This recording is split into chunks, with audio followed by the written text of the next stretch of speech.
Hello friends, आप सभी का स्वागत है एक नई क्लास में। दोस्तों, इस क्लास में सॉल्व करने वाले हैं रीजनिंग के प्रैक्टिस सेट को। यदि आप सभी RRB, NTPC group D, SSC GD, UP police constable या दिल्ली पुलिस कांस्टेबल तैयारी कर रहे हैं तो यह प्रैक्टिस सेट आपके लिए काफ़ी इंपॉर्टेंट है, क्योंकि इस प्रैक्टिस सेट में दोस्तों उन्हीं क्वेश्चन कवर किया गया है जो कि आपके एग्जाम्स के पिछले वर्ष की परीक्षाओं में पूछे जा चुके हैं और आने वाले एग्जाम्स में 100% जरूर पूछे जाएंगे। तो क्लास काफ़ी इंपॉर्टेंट रहेगी, इसलिए क्लास को पूरा देखिएगा। चलिए हम लोग पहले प्रश्न की शुरुआत करते हैं। देखिए, हमारा पहला प्रश्न है, निम्न में से कौन सा नीचे दिए गए संबंध को सही तरीके से पूर्ण करेगा।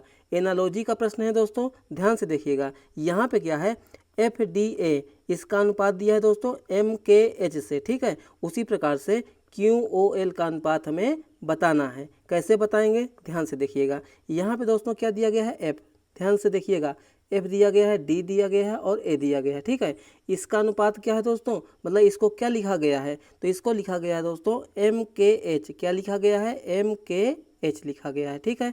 तो हम लोग क्या करेंगे, सबसे पहले यहाँ पे हम लोग करेंगे नंबरिंग। किसका नंबरिंग, जो यहाँ पे अक्षर दिए गए हैं अंग्रेजी वर्णमाला के, इनका नंबरिंग करेंगे। जैसे कि F कितने नंबर पे आता है, 6 नंबर पे आता है, ठीक है। ABCD में D कितने नंबर पे आता है, D आता है हमारा 4 नंबर पे। A कितने नंबर पे, 1 नंबर पे, ठीक है। उसी प्रकार से यहाँ देखेंगे दोस्तों, तो यानी कि M कितने नंबर पे, 13 नंबर पे, ठीक है। K कितने नंबर पे, 11 नंबर पे। H कितने नंबर पे, 8 नंबर पे, ठीक है। तो यहाँ पे देखिए दोस्तों कि हमारा पैटर्न क्या लग रहा है, ठीक है। मतलब इसमें क्या हो गया, देखिए 6 से दोस्तों यहाँ पे 13 हो गया, कितना जुड़ा है, +7, ठीक है। यहाँ पे देखिए दोस्तों 4 से 11 हो गया, कितना जुड़ा हुआ है, +7, ठीक है। यहाँ पे देखिए 1 से 8 हो गया, कितना जुड़ा हुआ है, +7। तो यहाँ पे दोस्तों कॉन्सेप्ट क्या लग रहा है, +7 का, मतलब कि अंग्रेजी वर्णमाला में क्या जुड़ रहा है, यहाँ पे जो दिए गए अक्षर हैं उनमें 7 जुड़ रहा है, ठीक है। तो हमें क्या बताना है, QOL, यानी कि QOL का हमें बताना है दोस्तों। जो अंग्रेजी वर्णमाला होता है ABCD, क्यों कितने नंबर पे आता है, 17 नंबर पे आता है। O कितने नंबर पे आता है, 15 नंबर पे आता है। L कितने नंबर पे आता है, 12 नंबर पे आता है। तो हम लोग क्या करेंगे, सभी में दोस्तों +7 जोड़ेंगे, ठीक है। तो यानी कि 17 + 7 हो जाएगा, 15 + 7 हो जाएगा, 12 + 7 हो जाएगा। तो यहाँ जोड़िए दोस्तों, तो देखिए तो 17 और 7 कितना हो जाएगा यहाँ पे दोस्तों, 24 हो जाएगा। 15 और 7 कितना हो जाएगा दोस्तों, 22 हो जाएगा, ठीक है। यहाँ पे 12 7 कितना हो जाएगा, 19 हो जाएगा। तो यानी कि यहाँ पे क्या बनेगा, 24 नंबर पे कौन होता है, X होता है, ठीक है।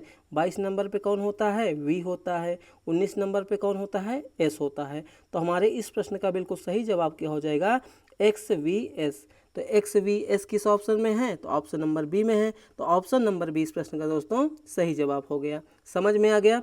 चलिए आगे देखिए अगले सवाल को। अगला सवाल दोस्तों हमारा है, श्रृंखला में अनुपस्थित पद यानी कि प्रश्नवाचक चिन्ह ज्ञात करें।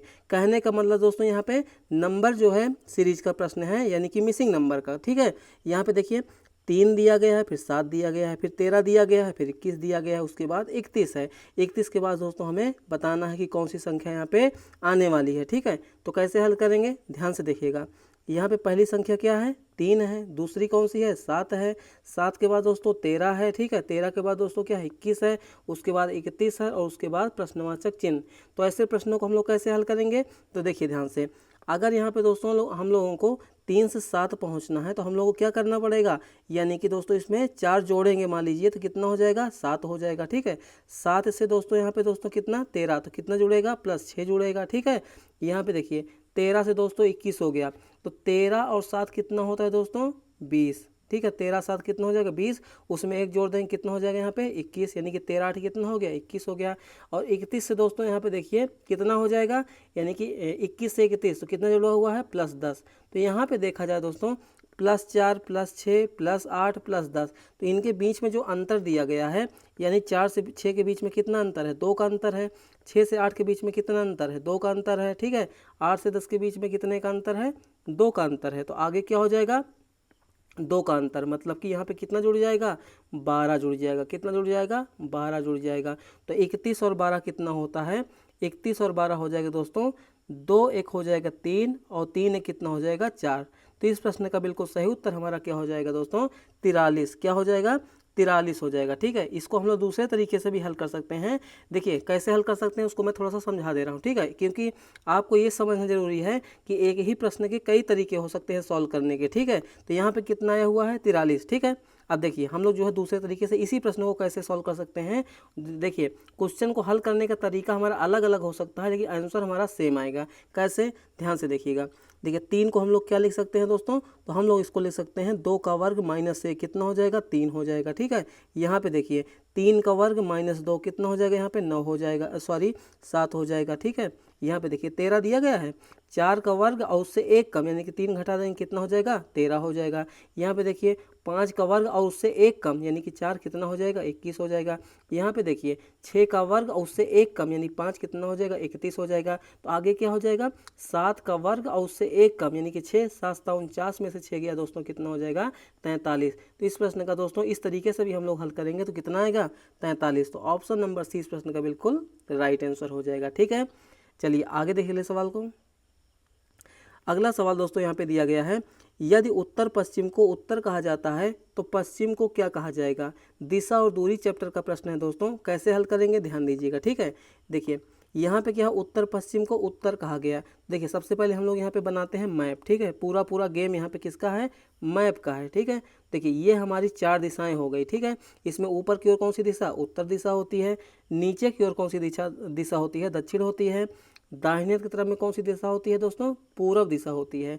और बाएं हाथ की तरफ में कौन सी दिशा होती है, पश्चिम दिशा होती है।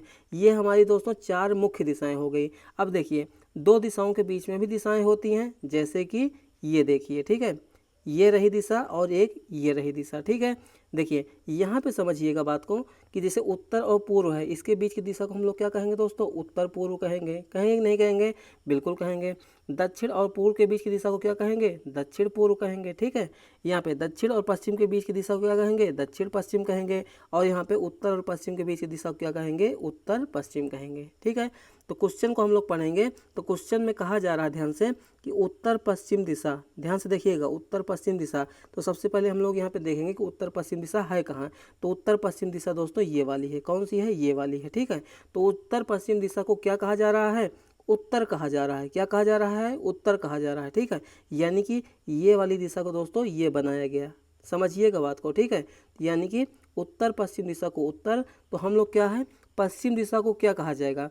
तो यहाँ पे देखिएगा दोस्तों, ये वाला देखिए उत्तर और पश्चिम के बीच में कितने डिग्री का कोण बनता है, तो आप कहोगे यहाँ पे बनेगा टोटल 90 डिग्री का। कैसे, देखिए ये इतना दोस्तों कितना हो जाएगा, 45 डिग्री। ये भी कितना हो जाएगा, 45 डिग्री। क्योंकि जो ये बीच में होता है 90 डिग्री को आधे आधे भाग में बांट देता है। तो हम कह सकते हैं दोस्तों कि यहाँ पे 45 डिग्री क्लॉक वाइज घूम रहा है। क्लॉक वाइज का मतलब क्या होता है दोस्तों, जैसे घड़ी घूमता है ना वैसे, यानी कि दक्षिणावर्त। तो हम लोग क्या करेंगे, पश्चिम को भी 45 डिग्री क्या करेंगे, क्लॉकवाइज घुमा देंगे, यानी कि दक्षिणावर्त। तो पश्चिम दिशा कौन सी है यहाँ पे, तो पश्चिम दिशा दोस्तों यहाँ पे है ये वाली। ठीक है, इसको हम लोग क्या करेंगे, 45 डिग्री जैसे घड़ी घूमती है वैसे घुमाएंगे। तो ये रहा हमारा 45 डिग्री। तो हम लोग 45 डिग्री इसको घुमा देंगे तो हम लोग फिर कहाँ पहुँच जाएंगे, उत्तर पश्चिम पे ही पहुँच जाएंगे। कहाँ पहुँच जाएंगे, उत्तर पश्चिम पे। तो इस प्रश्न का दोस्तों हमारा सही उत्तर क्या हो जाएगा, उत्तर पश्चिम। क्या हो जाएगा, उत्तर पश्चिम। कंफ्यूज मत होइएगा, उत्तर पश्चिम को उत्तर कहा गया, मतलब कि उत्तर पश्चिम को 45 डिग्री क्लॉकवाइज घुमाया गया तो उत्तर दिशा पहुंच गए। तो पश्चिम को हम लोग क्या कहेंगे, तो पश्चिम को भी 45 डिग्री क्लॉकवाइज यानी कि जैसे दक्षिणावर्त जैसे घड़ी घूमती है घुमाएंगे तो हम लोग पहुंच जाएंगे उत्तर पश्चिम पे। तो पश्चिम दिशा को हम लोग क्या कहेंगे, उत्तर पश्चिम। तो ऑप्शन नंबर 20 प्रश्न का बिल्कुल सही उत्तर हो गया। ठीक है, चलिए आगे देखिए ले सवाल को। अगला सवाल दोस्तों यहाँ पे दिया गया है, विनीता और निकिता बहनें हैं। विनय निकिता के पिता की बहन का बेटा है। विनय का विनीता से क्या संबंध है। रक्त संबंध का प्रश्न है दोस्तों, कैसे हल करेंगे। जो यहाँ पे कथन दिए गए हैं उन्हीं को हम लोग जोड़ते हुए चलेंगे। ठीक है, तो सबसे पहले कथन क्या है, विनीता और निकिता क्या है, आपस में बहनें हैं। ठीक है, तो यानी कि देखिए ध्यान से। ठीक है, ये रही विनीता, ठीक है, ये रही विनीता। ठीक है, और यहाँ पे निकिता कौन है दोस्तों, यहाँ पे निकिता। ठीक है, तो ये आपस में क्या है, तो ये आपस में दोस्तों हो जाएंगी बहनें। ठीक है, क्या हो जाएंगी, सिस्टर्स हो जाएंगी। ठीक है, यहाँ पे लिख दे रहा हूँ, ये हैं आपस में बहनें। ठीक है, उसके बाद देखिए आगे, विनय जो है निकिता के पिता, तो निकिता के कोई हैं पिता। ठीक है, ध्यान दीजिएगा, निकिता के पिता की बहन, तो निकिता की के पिता की जो बहन होंगी उसका बेटा कौन है, तो उसका बेटा हो जाएगा दोस्तों यहाँ पे विनय। कौन हो जाएगा, विनय हो जाएगा। ठीक है, ये कौन है, ये है बेटा। ठीक, तो क्वेश्चन में क्या पूछा गया है, विनय का विनीता से क्या संबंध है, मतलब कि ये विनय है और ये विनीता है, इनका आपस में क्या रिलेशन होगा। देखिए दोस्तों, विनीता और निकिता आपस में बहनें हैं। अगर निकिता के पिता दोस्तों ये हैं तो विनीता का पिता भी तो वही लगेगा ना, तो बिल्कुल लगेगा। तो ये समझिए कि मान लीजिए आप हो विनीता, ठीक है, आपके जो पिता हैं उनकी जो बहन है आपकी क्या लगेंगी, बुआ लगेंगी, और उनका जो लड़का होगा आपका क्या लगेगा, तो ये लगेगा दोस्तों बुआ का लड़का, या कह सकते हैं फुफेरा भाई लगेगा। क्या लगेगा, फुफेरा भाई। तो इस प्रश्न का हमारा बिल्कुल सही उत्तर क्या हो जाएगा, ऑप्शन नंबर डी, जिसमें एक हमारा विकल्प है ऑब्लिक करके फुफेरा भाई। तो ऑप्शन नंबर डी इस प्रश्न का दोस्तों सही जवाब हो जाएगा। ठीक है, चलिए आगे देख ले सवाल को। अगला सवाल दोस्तों यहाँ पे दिया गया है, उस विकल्प आकृति को चुनिए जो नीचे दी गई आकृति में पैटर्न को पूरा करने के लिए प्रश्न चिन्ह यानी कि क्वेश्चन मार्क के स्थान पर आएगी। और यहाँ पे एक शब्द का प्रयोग हुआ है कि घुमाने की अनुमति नहीं है, मतलब कि जो आकृति है उसको हम लोग घुमा नहीं सकते हैं। ठीक है, तो देखिए क्वेश्चन में यहाँ पे दोस्तों एक प्रश्न आकृति है। ठीक है, यानी कि 1 2 3 तीन हिस्सा यहाँ पे मौजूद है। चौथे वाले में हमें बताना है कि चारों ऑप्शन में से कौन सी ऐसी आकृति है जो आएगी, और कैसी आकृति आनी चाहिए, सेम टू सेम वैसी ही आनी चाहिए, क्योंकि घुमाने की अनुमति नहीं है। तो देखिए ध्यान से, यहाँ पे देखिएगा दोस्तों, तो यहाँ पे सबसे पहले क्या होगा, ये वाली लाइन ऐसे आएगी और ये वाली लाइन ऐसे आएगी। आएगी कि नहीं आएगी, बिल्कुल आएगी। और यहाँ पे दोस्तों त्रिभुज है, तो एक त्रिभुज ऐसे बनेगा, ऐसे बनेगा, ऐसे बनेगा। ठीक है, तो इस तरीके का हमारा बनने वाला है, ध्यान दीजिएगा। तो इस तरीके का आकृति हमारे किस में है, देखिए सबसे पहली बात तो ध्यान से देखेंगे दोस्तों, यहाँ पे है लाइन, ठीक है ना, तो लाइन के मतलब बाएं साइड में होना चाहिए। तो यहाँ पे देखिए ये है लाइन, इसके दाएं मतलब कि इधर बाएं साइड में है, जबकि यहाँ इससे जुटा हुआ होना चाहिए। तो सी वाला तो हमारा हो जाएगा गलत, डी वाला तो बिल्कुल ही गलत हो जाएगा। बचा दोस्तों हमारा यहाँ पे ए और बी। ठीक है, ए और बी में कौन सा होगा, तो ध्यान से देखिएगा, यहाँ पे देखिए ये वाला त्रिभुज और ये वाला त्रिभुज क्या है, आपस में अपोजिट है, मतलब जो नुकीला वाला पार्ट है दोनों का दूर दूर है। ध्यान से देखिएगा, तो यहाँ भी क्या होगा, ये नुकीला वाला भाग दूर होगा और यहाँ भी नुकीला वाला भाग क्या होगा, दूर होगा। तो इस प्रश्न का हमारा सही उत्तर क्या बन जाएगा दोस्तों, ऑप्शन नंबर बी। क्यों बन जाएगा, क्योंकि यहाँ पे देखिए ये त्रिभुज है, त्रिभुज को देखिए सेम टू सेम हमारा ऐसे ही बनने वाला है। ठीक है, ये त्रिभुज दोस्तों यहाँ पे गलत है, तो ये वाला विकल्प भी गलत हो गया। बचा हमारा कौन सा, बी वाला। तो इस प्रश्न का हमारा सही उत्तर क्या हो जाएगा, ऑप्शन नंबर बी हो जाएगा। ठीक है, चलिए आगे देखिए सवाल को। अगला सवाल यहाँ पे दिया गया है, यदि एक निश्चित कोड भाषा में वाइल्ड को 3197 के रूप में कोडबद्ध किया जाता है और लब को लिखा जाता है दोस्तों 2348, तो उसी कोड भाषा में एल के लिए कोड क्या होगा, मतलब एल का कोड क्या होगा, कैसे निकालेंगे, ध्यान से देखिएगा। यहाँ पे दोस्तों क्या है, वाइल्ड यानी कि WILD, इसको क्या लिखा गया है, इसको लिखा गया है दोस्तों 3197। ठीक है, उसी प्रकार से दोस्तों यहाँ पे क्या है कि जो लव है यानी कि LOVE, इसको क्या लिखा गया है, तो इसको लिखा गया है दोस्तों 2348। कितना, 2348। तो क्वेश्चन में कहा गया है दोस्तों एल के लिए कोड क्या होगा, मतलब जो एल होगा उसका जो है कोड बताइए। ठीक है, तो ऐसे प्रश्नों को हम लोग कैसे हल करेंगे, ध्यान से देखिएगा। ये रहा हमारा LHS मतलब कि बायां साइड यानी कि लेफ्ट हैंड साइड, और ये रहा हमारा दोस्तों RHS यानी कि दायां साइड। ठीक है, तो हम लोग इसमें देखेंगे दोस्तों एल कहाँ पे है, तो देखा जाए दोस्तों तो एल यहाँ पे भी है और ये एल यहाँ पे भी है। ठीक है, यानी कि हमें जो है एल मिल गया। एल कहाँ पे है, यहाँ पे है कि नहीं है, यहाँ पे भी एल है। ठीक है, तो हम लोग चलेंगे दोस्तों अब राइट हैंड साइड में यानी अंकों की तरफ में, तो देखेंगे कि ऐसा कोई अंक है जो दोनों में मौजूद है। तो हम लोग देखेंगे दोस्तों यहाँ पे भी 3 है, यहाँ पे भी 3 है, बाकी दोनों में कोई भी यहाँ पे अंक मौजूद नहीं है। तो हम कह सकते हैं यहाँ पे कि जो एल है उसके लिए कोड क्या हो जाएगा, 3 हो जाएगा। क्या हो जाएगा, 3 हो जाएगा। क्यों, क्योंकि दोनों में एल मिल रहा है, तो उधर भी हमें क्या होना चाहिए कि दोनों में मिलने वाला अंक होना चाहिए जो कि हमारा 3 है। तो एल बराबर क्या हो जाएगा, 3 हो जाएगा। ठीक है, तो इस प्रश्न का हमारा राइट आंसर क्या हो जाएगा, ऑप्शन नंबर बी हो जाएगा। ठीक है, चलिए आगे देखिए सवाल को। देखिए अगला सवाल दोस्तों हमारा एनालॉजी का है। क्वेश्चन में क्या है ध्यान से देखिएगा, यहाँ पे है ओडोमीटर का अनुपात दिया गया है, वाहन द्वारा तय की गई दूरी, तो बैरोमीटर का अनुपात हमें बताना है। देखिए दोस्तों इस प्रश्न में हमें दो चीज़ें हैं, एक तो रीजनिंग का प्रश्न बन गया, दूसरा यह साइंस में भी पूछा जाता है, ठीक है। तो ओडोमीटर यानी क्या बताता है, वाहन द्वारा तय की गई दूरी, तो बैरोमीटर क्या बताता है, साइंस आप लोगों ने थोड़ा बहुत तो पढ़ा होगा ना। तो यहाँ पे देखिए पहला ऑप्शन क्या है, वायुमंडलीय दाब, दूसरा क्या है दोस्तों, तापमान, तीसरा क्या है दोस्तों, दूरी, चौथा क्या है, लंबाई। तो बैरोमीटर से हम लोग क्या मापते हैं दोस्तों, जो वायुमंडलीय प्रेशर होता है, जो मतलब कि आसमान का जो दाब होता है, उसको हम लोग यहाँ पे मापते हैं, किससे, बैरोमीटर से। तो इस प्रश्न का हमारा बिल्कुल राइट आंसर क्या हो जाएगा, ऑप्शन नंबर ए हो जाएगा, ठीक है। चलिए आगे देखिए ले सवाल को। अगला सवाल दोस्तों यहाँ पे दिया गया है, यदि ए का अर्थ है प्लस, बी का अर्थ है गुणा, सी का अर्थ है माइनस, डी का अर्थ है भाग। ये दोस्तों भाग होगा, ठीक है, ध्यान दीजिएगा, थोड़ा सा टाइपिंग इधर हो गया, ये भाग है, ठीक है। तो यहाँ पे क्या है, निम्नलिखित समीकरण में प्रश्नवाचक चिन्ह के स्थान पर क्या आएगा। सबसे पहले यहाँ पे दोस्तों चिन्हों को समझते हैं। मतलब जहाँ पे ए है वहाँ पे हमें लेना है प्लस, ठीक है। जहाँ पे बी है वहाँ पे हमें कौन सा चिन्ह लेना है, गुणा, ठीक है। जहाँ पे सी है वहाँ पे हम लोग कौन सा चिन्ह इस्तेमाल करेंगे, सी वाला, माइनस वाला, ठीक है। और जहाँ पे डी है वहाँ पे दोस्तों क्या करेंगे, हम लोग यहाँ पे भाग का इस्तेमाल करेंगे, मतलब भाग वाले चिन्ह का प्रयोग हम लोग करने वाले हैं, ठीक है। चलिए हम लोग यहाँ पे हल करते हैं। देखिए यहाँ पे क्या है दोस्तों, 2b, उसके बाद क्या है, प्रश्नवाचक चिन्ह है, क्या है दोस्तों यहाँ पे, प्रश्नवाचक चिन्ह है, ठीक है। उसके बाद D2 बराबर 4b 32 8d 32d8, ठीक है।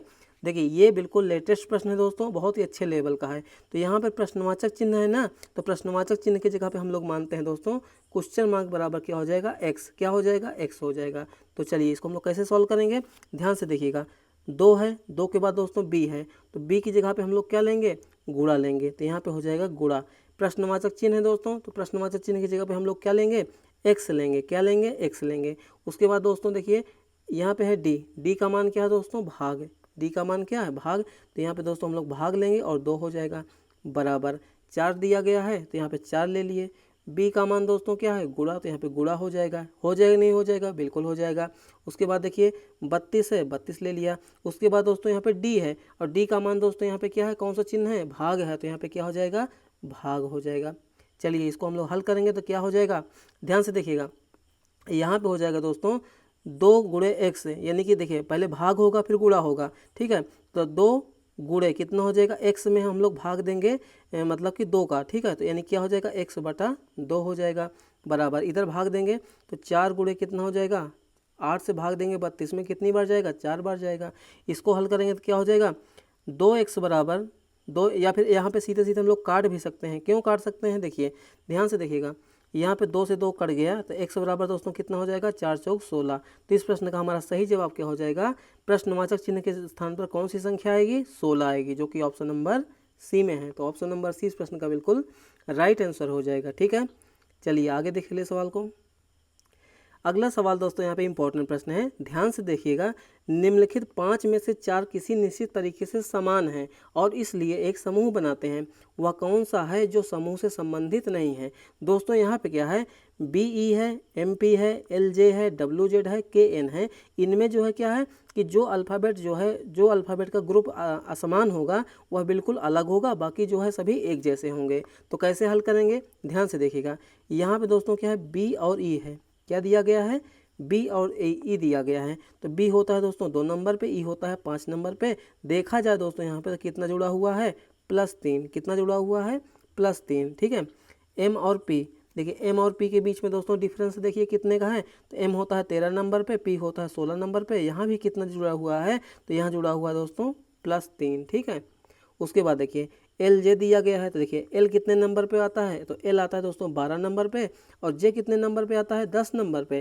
तो यहाँ पे दोस्तों देखा जाए क्या हो गया, यहाँ पे हो गया -2, क्या हो गया, -2, ठीक है। आगे बढ़िए, आगे है W और Z, ध्यान दीजिएगा W और Z। तो W कितने नंबर पे आता है, 23 नंबर पे, Z कितने नंबर पे, 26 नंबर पे। यहाँ पे देखा जाए दोस्तों तो कितना जुड़ गया है, +3, ठीक है। लास्ट वाला क्या बचा हुआ है, K और N। तो देखिए K कितने नंबर पे आता है, 11 नंबर पे, N कितने नंबर पे आता है, 14 नंबर पे। यहाँ भी देखा जाए दोस्तों कितना जुड़ा हुआ है, +3। तो इसमें से दोस्तों विषम कौन सा होगा? देखिए यहाँ पे पहले वाले में +3 जुड़ा, यहाँ पे भी देखिए +3 जुड़ा, यहाँ पे भी देखिए +3 जुड़ा, यहाँ पे भी दोस्तों देखिए कितना जुड़ा हुआ है +3। लेकिन यहाँ पे देखेंगे L और J वाले में यहाँ पे क्या हो गया -2, क्या हो गया दोस्तों यहाँ पे -2 हो गया। तो सबसे असंगत कौन सा हो जाएगा हमारा? यही वाला, यानी कि L और J वाला। तो इस प्रश्न का हमारा सही उत्तर क्या हो जाएगा?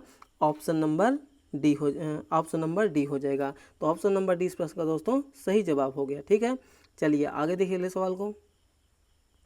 देखिए अगला सवाल दोस्तों हमारा वेन डायग्राम का है, यानी कि वेन आरेख का है। क्वेश्चन में क्या पूछा गया है?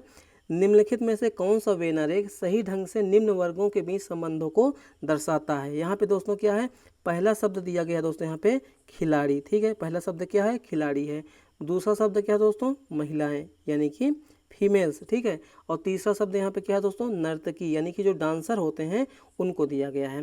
तो इनको हमें क्या करना होगा? इन वेन आरेख की सहायता से समझाना होगा कि इनमें जो है सही जो है संबंध क्या होगा, सही रिलेशन क्या होगा। ठीक है, तो देखिए दोस्तों सबसे पहली बात तो देखिए यहाँ पे खिलाड़ी, महिला, नर्तकी। तो देखा जाए दोस्तों जो महिलाएं होती हैं, ध्यान से समझिएगा, जो महिलाएं होती हैं क्या वह खिलाड़ी होती हैं? आप कहोगे होती हैं। ठीक है, क्या महिलाएं नर्तकी यानी डांसर होती हैं? तो बिल्कुल होती हैं। तो हम कह सकते हैं दोस्तों महिलाएं खिलाड़ी भी होती हैं और नर्तकी भी होती हैं। ठीक, ये हमारा कॉन्सेप्ट क्लियर हो गया। अब देखिए महिलाओं में दोस्तों जो सभी महिलाएं होती हैं, क्या सभी महिलाएं खिलाड़ी होती हैं? आप कहोगे नहीं। क्या सभी जो है महिलाएं नर्तकी होती हैं? नहीं। तो यानी कि हम कह सकते हैं कि महिलाओं में से कुछ जो है महिलाएं खिलाड़ी होती हैं। आप कहोगे बिल्कुल होती हैं। महिलाओं में से कुछ महिलाएं नर्तकी होती हैं, बिल्कुल कुछ हो सकती हैं। तो हमारा इसमें जो है वेन डायग्राम कैसा बनेगा? मान लीजिए कि यह है महिला, ठीक है ना, ध्यान दीजिएगा। तो महिला जो है दोस्तों, कुछ महिला क्या हो सकती हैं? कुछ महिला दोस्तों यहाँ पे हो सकती हैं खिलाड़ी। क्या हो सकती हैं? खिलाड़ी। और दोस्तों जो खिलाड़ी होते हैं ना, वो जो है क्या हो सकते हैं? डांसर भी हो सकते हैं। क्या हो सकते हैं? डांसर भी। तो यानी कि इनमें क्या रिलेशन बनेगा दोस्तों? कुछ कुछ का। किसका? कुछ कुछ का। तो इसमें जो है कौन सा ऑप्शन सही हो जाएगा? डी वाला। तो ऑप्शन नंबर डी इस प्रश्न का बिल्कुल सही जवाब हो जाएगा। ठीक है, देखिए महिलाएं खिलाड़ी भी होती हैं, नर्तकी भी होती हैं। तो क्या सभी होती हैं? नहीं होती। तो कुछ जो है महिलाएं खिलाड़ी हो जाएंगी, कुछ नर्तकी जो है ये भी महिलाएं हैं। ठीक है, लेकिन ऐसे खिलाड़ी होते हैं कुछ कुछ जो डांसर भी होते हैं, और कुछ कुछ डांसर ऐसे भी होते हैं जो खिलाड़ी भी होते हैं। तो तीनों शब्दों में क्या होगा? सम सम, यानी कि कुछ कुछ का यहाँ पर रिलेशन बनने वाला है। समझ में आ गया? तो ये रहे आज के हमारे मोस्ट इंपॉर्टेंट क्वेश्चन दोस्तों। क्लास आपको कैसी लगी अपना फीडबैक दीजिएगा। अगर आपको रीजनिंग में दोस्तों अच्छा स्कोर करना है तो आपको डेली रीजनिंग के प्रैक्टिस सेट को सॉल्व करना होगा, क्योंकि देखिए आरआरबी एनटीपीसी में 30 और 35 नंबर के क्वेश्चन पूछे जाते हैं। ठीक है, ग्रुप डी में भी 30 नंबर के पूछे जाते हैं। ठीक है, और यहाँ पे यूपी पुलिस कांस्टेबल में दोस्तों लगभग जो है 50 से 55 नंबर के रीजनिंग क्वेश्चन आते हैं। ठीक है, एसएससी जीडी में भी अच्छा खासा वेटेज है, दिल्ली पुलिस कांस्टेबल में भी अच्छा खासा वेटेज है। रीजनिंग में दोस्तों यूपीएसआई के कितने क्वेश्चन? 40 क्वेश्चन आते हैं। तो आप लोगों को दोस्तों रेगुलर रीजनिंग के प्रैक्टिस सेट को मतलब सॉल्व करना चाहिए। इससे होगा क्या? इससे होगा ये दोस्तों, जैसे ही आप जो है एग्जाम हॉल में जाएंगे और आप देखें क्वेश्चन को तो बहुत ही आसानी से सॉल्व कर लेंगे। ये मत समझिएगा दोस्तों कि रीजनिंग है तो हम आसानी से कर लेंगे। क्वेश्चन का लेवल आप देख रहे हो, कितने अच्छे अच्छे लेवल के क्वेश्चन आजकल पूछे जा रहे हैं। तो आप लोग डेली जो है क्लास को अटेंड कीजिए। चलिए मिलते हैं नेक्स्ट क्लास में, तब तक के लिए आप सभी को बहुत बहुत धन्यवाद।